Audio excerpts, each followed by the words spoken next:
Hello, and welcome to another episode of Solipsist Watched. I'm your host, the Social Solipsist, and this week, I watched The Magnificent Seven from 1960. Not that 2016 remake, which I have not seen, but can be pretty sure is not very good. No, the original 1960 movie. All right, let me preempt this. I apologize. I apparently picked the worst time possible to do this because there's a football game going on starting in a couple of minutes here. And for some reason, in December of 2020, in 2020 at all, we're still doing football games. And the stadium still needs to feel the need. It still feels the need to play the music at full blast, despite the fact that there are no fans in the stadium. Anyway, let's get away from that. The Magnificent Seven, 1960. Star-studded cast. Well, star-studded in retrospect. A lot of the people who are in this film, some of them were already well known. Some of them would come to be well known. But what's even more interesting to that about the movie to me is where it actually comes from, because it is not an original script. It is an adaptation of 1954's Seven Samurai by Akira Kurosawa. Now, I think I've talked about it in other videos, but not in this series. And I just need to make a broad statement right now because a lot of people are not particularly aware of cinematic history or, especially outside of Hollywood. Akira Kurosawa is a Japanese director who had over 60 years of making movies. And he is, bar none, to my mind, the most important and influential director of the 20th century. A vast amount of, and this reflects all different aspects of filmmaking in general, from stories to filming styles to he's just an innovator in every he was an innovator in every space, and so many legendary directors of the 20th century reference him as one of their inspirations, because genuinely it is shocking how much of the Hollywood we've known for the last 100 years is basically thanks to him. He was making films in Japan mostly in the post-war period, and had some interactions with Hollywood, but very limited.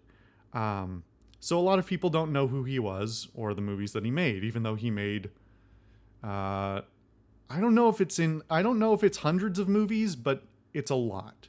A lot of them you may be familiar with and not even know.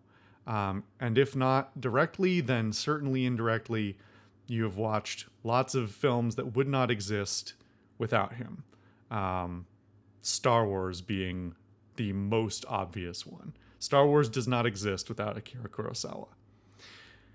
So, with that, I could spend hours talking about Kurosawa and his importance.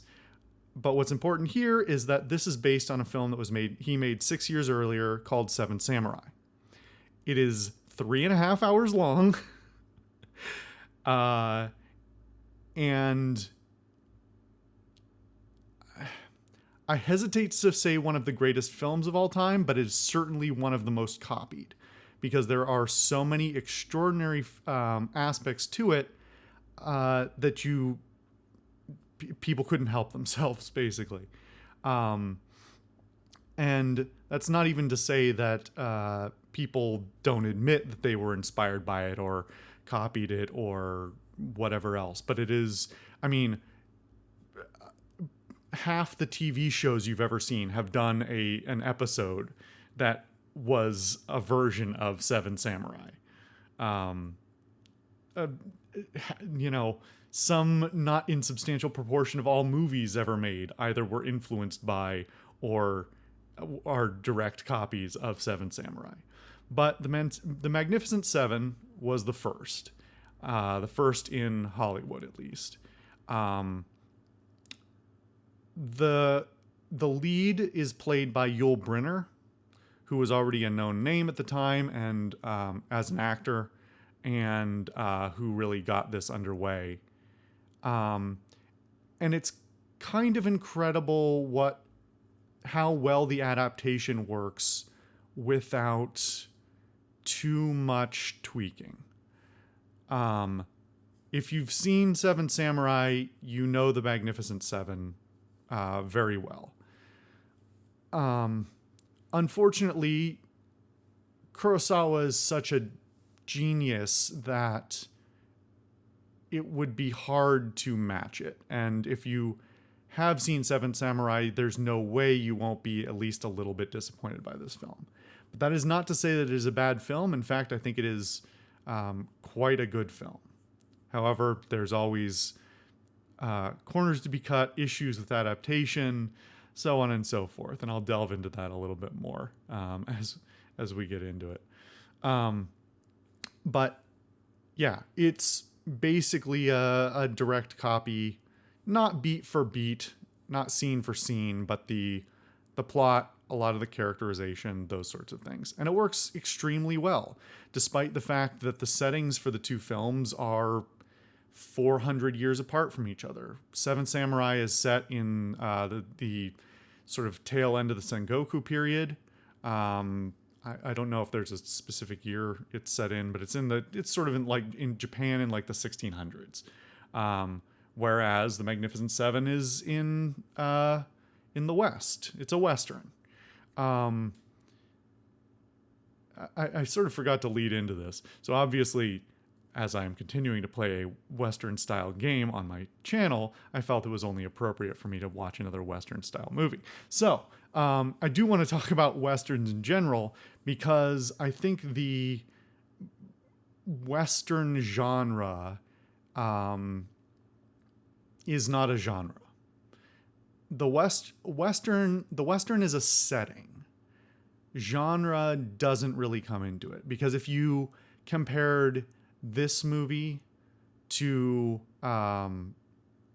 Butch Cassidy and the Sundance Kid, or to Tombstone, or to like The Mandalorian, those are all Westerns essentially.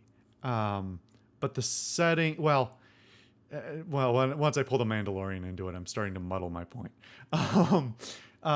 There are aspects of Westerns that are genre, and there are aspects of Westerns that are like they're genre in terms of the setting, and there are aspects of them that are genre in terms of the structure. So historically, there's a lot of Westerns that unfortunately basically come off as, it comes off as the cowboy rides into town, protects the populace, dispatches the bad guys, is praised for it, and rides into the sunset. That's the trope, the most succinct version of quote unquote the Western. But there are so many different stories that are and were told in the Western setting, especially over the course of Westerns as a quote unquote genre between like 1930 and now, but let's say they tapered off in the 60s and 70s. That I think calling a film a Western is almost meaningless unless you intend it solely as a description of the setting. But even then, that is very reductionist. So let's get into the plot, because I think that's the segue my brain was trying to make without telling me. So this film is set in Mexico, not in the U.S. The setting is poor farmers are being harassed. Well, we're going to talk about the plot here. Frankly, this plot is very simple. It's one you've seen 100 times, so shouldn't really be spoiling anything, and I don't think that the plot is the most important thing here, but I'm going to talk about the plot just a hair. The plot is about some Mexican farmers who are being harassed by bandits, and they go to the border to try and find some gunslingers to protect them. And it goes from there.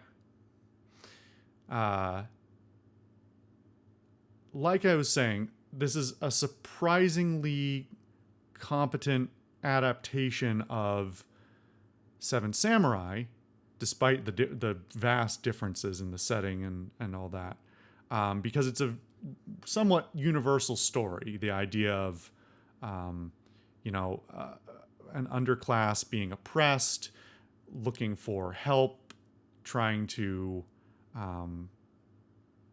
protect themselves, make a better life for themselves without being stepped upon. And shockingly, this film manages to do that. It manages to do the adaptation very well. And despite the fact that this is set in Mexico and has quite a few Mexican-American actors, and I'm not sure... it's got a variety of actors. It's not all white dudes in brownface. In fact, I didn't see any brownface of note. Of course, this being the 60s, there are a few... if you're tan enough, you can play an ethnic person cases. That's never going to go away in the 60s. But I think what's important about that is not only are there a bunch of Mexican-American actors in it, but the whole thing is done with a shocking amount of restraint and respect, and does not denigrate these Mexican peasants as lesser than or and doesn't make it into a white savior story, which it very easily could have. And frankly, that's a big reason I didn't watch this for so long. With Kurosawa being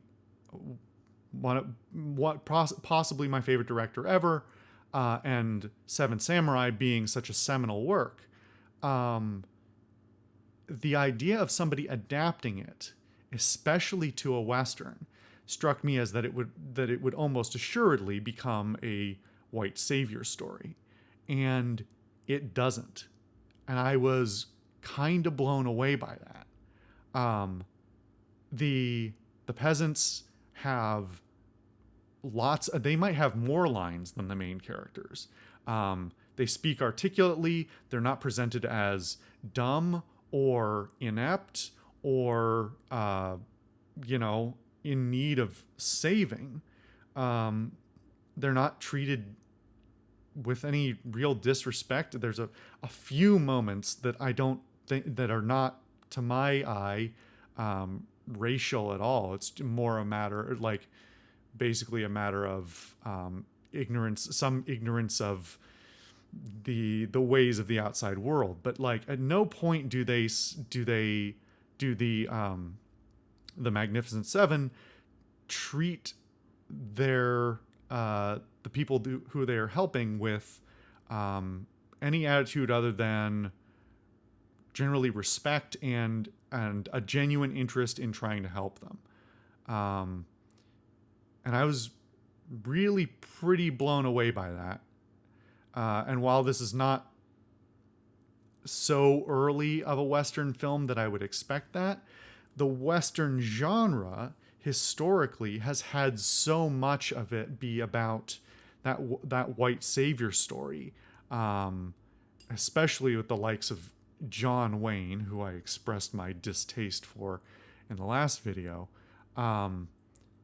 There are so many stories that go like that, or just generally the idea of the Western being the hero rides into the town, is infallible, but he's a little damaged and he saves everyone. That is not how this goes. And I think that's in no small part thanks to Kurosawa's original script.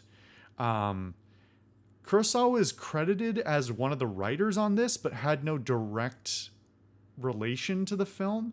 They got permission to adapt his script, but he was not involved as far as I can see anywhere. And obviously, cutting a 3.5 hour movie down to 2 hours and adapting it means there's quite a lot that has to be cut, for better or for worse. But again, they managed to make a very competent and somewhat nuanced version of Kurosawa's original work. The characters, like I said, both the 7 leads and the various Mexican characters are generally, well, including the bandits, are well written, generally quite well delivered. Even the kids are not awful. I've talked before about how much I tend to detest children in film, and they're not great, but they're not awful either. They seem to fit well enough within the setting, within the, their acting is perfectly serviceable for the role they need to play. With a very few exceptions, I think a lot the performances, the dialogue is very good. Generally, the pacing itself is also quite good, despite cutting things up a lot from the original from Seven Samurai. And they make great use of the setting. Obviously, there's not a whole lot different from Seven Samurai and the Magnificent Seven. It's still, farming peasants trying to make a living and keep themselves, fed and meeting their needs. But still, the adaptation's well done. The costumes are great. It's easy to tell who's who. The setting itself, this small town, the border town is well dressed, and you're not even there that long. And then the village that the most of the film is spent in is well dressed itself, and even the surrounding areas are shot in such a way and framed consistently such that you know exactly where a scene is going on, which I think is easily something they could have screwed up. The cinematography and the editing is a little bit of a mixed bag, but I think there are some things that work extremely well. Especially if I'm comparing it to last week's film, to Butch Cassidy and the Sundance Kid. This is also shot on Panavision, but a different camera. And it's very apparent that with a few exceptions, most of the shots in this film are much better. They're better composed, they're better lit, there's clearly a better technical understanding of what the camera is capable of. There are even some surprisingly good moving shots on horseback that are kind of shocking in how well they work. And they're used sparingly, and I think that's to good effect. However, as much as I say that the pacing is quite good, it has some problems in comparison to Seven Samurai.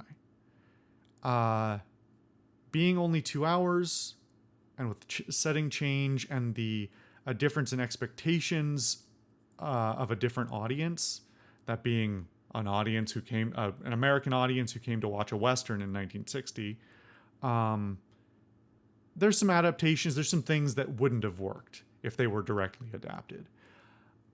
But unfortunately, it does succumb to some of the Hollywood expectations of the sort of the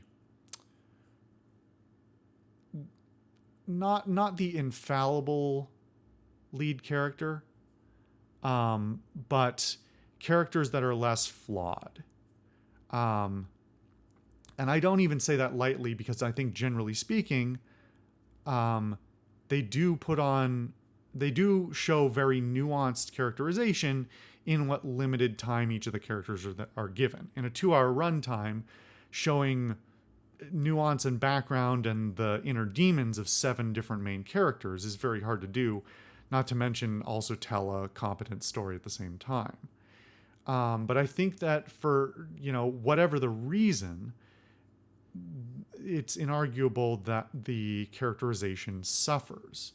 One of the things that's so great about Seven Samurai, and if it's not already apparent, I do recommend that you go and watch it, even if you have to watch it in multiple sittings, which I don't agree with, but I understand. I think it's an incredible film worth watching. Not without its issues, but it's unbelievable. Anyway, one of the things about that film that makes it so good is the characterization that time allows for. That each of the samurai is a character in and of themselves, with different motivations, different background, different reason for being there, and a lot of the evolution of each character across the film and the unification of the party is down to reconciling not only with their own demons, but with being open to sharing those things with their compatriots. Now, I think all those things are technically still true of the Magnificent Seven. It's just not done quite as well or quite as deep. That said, I think it's still quite well done, and in comparison to other Westerns, other contemporary films in Hollywood, especially in the Western genre, it's pretty hard to say that, it's got issues, but it's compared to a lot of the other things that came out just before, just after, or, around in that same kind of cinematic space, it's still pretty extraordinary. So I do want to talk about one thing, which is the end of the film. And it's going to be a little bit more spoilery. So I guess if you don't want to hear about that, I don't even think it's particular. Well, it's going to be a little I'm talking about the end of the film. So it's going to be spoilery, and I'm going to talk about Seven Samurai's ending as well, or more about the plot of Seven Samurai. So if you don't want to hear that, you can pause it now and come back in 6 hours after you've watched both films. The biggest problem with what I was just discussing and the lack of characterization, or the lesser characterization, is that at the end of the film, 4 out of the Magnificent Seven die. And it's a very Western reason to do it. Well, it's twofold. One, it's because at the end of Seven Samurai, there are also only 3 survivors. But the 4 who die don't all die in the final battle. And because you know more about each of them, the time of their deaths and the reason they happen, and the things that surround their deaths that inform the storytelling reason why, and the sort of emotional effect that each death gives you, that's very clear in Seven Samurai. In Magnificent Seven, it strikes me that pretty much the only reason is to match Seven Samurai. The three characters who survive in Magnificent Seven are very much the analogous characters in Magnificent Seven. They're close enough in their characterization that you can see the parallel with who's who, and what their feelings and decisions are. But the four who die in Magnificent Seven basically die to add an element of melodrama and melancholy, rather than for a true emotional effect. And my negative feeling towards that is really capped off right at the final scene after the fight, because there's a character in Magnificent Seven for which there is no analogous character in Seven Samurai, who's this old man who lives in the village.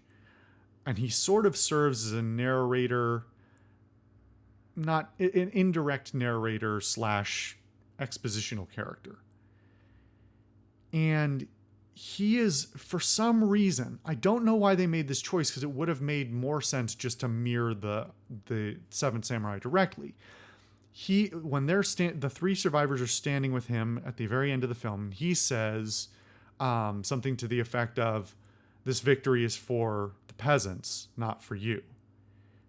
And then they ride away, they ride up the hill, and then Yul Brynner, whose analogous character in Seven Samurai would have said it originally, says that old man was right. This is a victory for them, not for us. We never win. Which is not the feeling at all that comes out. We're talking about the very final minute of Seven Samurai, where since there's no analogous character, there's no old man to say, "This wasn't for you, this was for us." It's just the old samurai, the Yul Brynner analog, who says, "This was not our victory.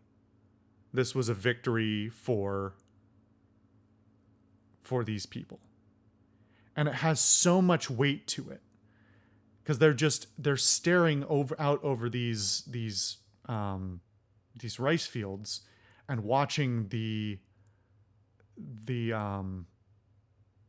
farmers have this sort of joyous celebratory work, where they're happy to be farming and happy to be unharassed again. But it's juxtaposed with this melancholy of the survivors literally standing below a burial mound of their dead compatriots, to talk basically as a nod to the emotional evolution of the film from a bunch of Ronin out for their own to a team of individuals who have all become attached to these farmers and want to protect them because they deserve it, because it is the right thing to do, because they see flaws in themselves that they do not want to continue to push upon the world. And while that's not completely absent from the ending of Magnificent Seven, the weight is already missing, and then this doubling of the scene really takes a lot out of it. In fact, I think if you'd have to tweak Yul Brynner's line, but if you just cut every scene with the old man out of Magnificent Seven, it makes it a better film. It's a very minor thing. It's a minor gripe for me. But it is one of the most stark contrasts to what the Magnificent Seven doesn't get quite right. Anyway, presumably you've watched through the whole thing, or you've managed to skip forward, even though I didn't put a timestamp because I'm lazy. So thank you for watching another episode of Solipsist Watched. I hope you watch this. I hope you watch Seven Samurai. I hope that you watch more of Kurosawa's films, because his filmography is filled with just such an incredible array of it's just I can't even properly put into words without like trying to in a concise way. Kurosawa's filmography is something that everybody should at least dip their toes into. And I think it's really important for anyone who really cares about film. Anyway, thank you guys for watching. If you do any of those things or all of those things, please leave me your thoughts. And I will see you guys next time.